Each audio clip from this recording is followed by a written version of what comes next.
Is it just me, or is there a major anxiety gripping the journalism industry today? I mean, like a new kind of anxiety? Not the usual kind. Let's find out.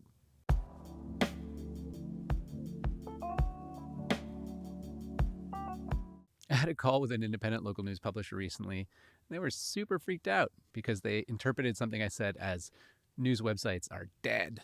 And honestly, I had to laugh, not because it's funny, but because it perfectly captures this new kind of hand wringing that's happening in the independent journalism space right now. This hand wringing stems from an alarming trend. Established publishers are seeing huge declines in website traffic year over year, and they're asking what to do about it, rightly. I'm literally hearing from publishers every week about this. So let's talk about what's actually happening. Because while websites aren't literally dying, I believe something much more complex is taking place. And it just might change how you think about your entire publishing strategy for 2025. And if you've got time to stick around to the end of this video, I'll share a few suggestions for how I believe you can craft a successful news publishing strategy in this year and beyond. Here's what sparked that panic. Search traffic, which has traditionally been a foundation of successful independent news efforts for more than 2 decades, is experiencing a dramatic shift. But this isn't just another SEO update or algorithm change. The change is happening at a deeper level, I believe, and it's affecting everybody from small local newsrooms to major national publishers. Let me explain. When I looked at the traffic patterns for several publishers that I work with over the last 2 years, I noticed something that really stopped me in my tracks. There was a clear pattern of substantial website traffic declines, up to 40 and 50% in some cases. Once reliable sources of website traffic, like organic search and Facebook, looked like they'd literally turned off the tap. This decline appeared to be even more pronounced for established publishers who've historically dominated local news search results. And from what I've heard, it's not happening to just a handful of outlets. It's a pattern affecting many publishers, especially those who've existed for several years and perhaps over-relied on search traffic and haven't really kept pace with the ways in which news audience consumption habits are changing. Now, some of this decline in website traffic can likely be attributed to changes in website traffic measurement. As publishers move from Universal Analytics to Google Analytics 4 and other platforms, the way in which we measure traffic changed. And some of this decline is likely the result of new privacy laws that are making user tracking more complicated, just generally speaking. However, I believe the bigger story is about 3 major shifts in the ecosystem that are happening simultaneously.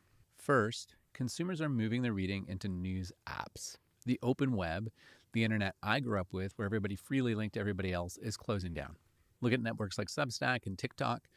They're finding new and unique ways to keep users within their ecosystem, and they're making it much harder to link out to external content. The second shift is even more dramatic. AI-generated search results, which I'm sure you've heard about. A recent study found that AI overviews now appear in 18% of queries related to news publishers.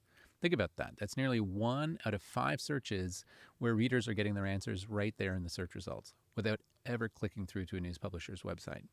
The third shift might be one of the most overlooked, and it's that search engines appear to be changing how they evaluate quality.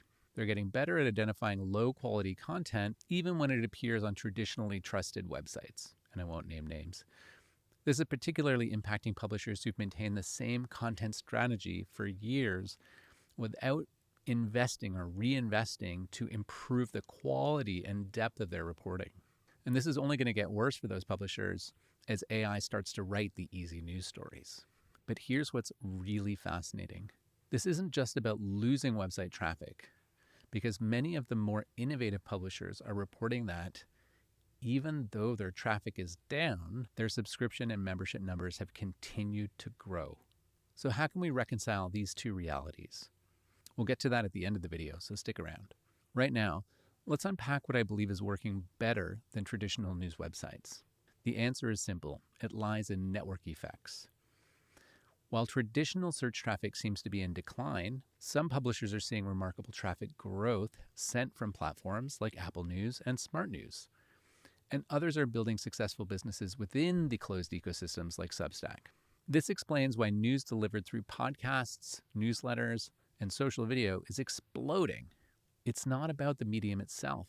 It's about these network effects. When these new formats live within these closed gardens, within these closed networks, think Spotify, Substack, YouTube, and TikTok, having a standalone destination website in 2025, something completely disconnected from these network effects, is becoming an increasingly challenging strategy. Now, this doesn't mean independent websites are dead. If we look at, for example, 404 Media, they appear to be thriving with a standalone site. But here's the key. It's not accidental. It's deliberate. A deliberate choice by 404 Media, backed by a laser-focused approach to serving their audience, as well as leveraging networks, like X, for example, to pull people into their gated content funnel, getting people to their website and converting them into email subscribers. All that to say, they've got a clear plan that focuses on moving the audience off of other people's platforms and off of other people's networks onto their own platform, which is primarily a website and email. So what does this mean for publishers in 2025? I believe that success requires understanding at least these 5 key principles. First, go where your audience is. The publishers who are thriving have developed a superpower, the ability to adapt to changing consumption habits. They're not fighting the tide, they're riding it. If you look at Morning Brew, for example, they clearly saw that audiences were moving to email, and they built a huge business around it by focusing entirely on that channel, email. Second, embrace niche. The era of being everything to everyone is over. You need a clear, compelling offering for a very specific audience. This isn't just about topics, it's about perspective and expertise. Third, do less, but better. The most successful publishers I'm seeing are actually producing less content, but with way more depth. This approach is particularly effective on platforms like YouTube or Substack, where depth often beats frequency.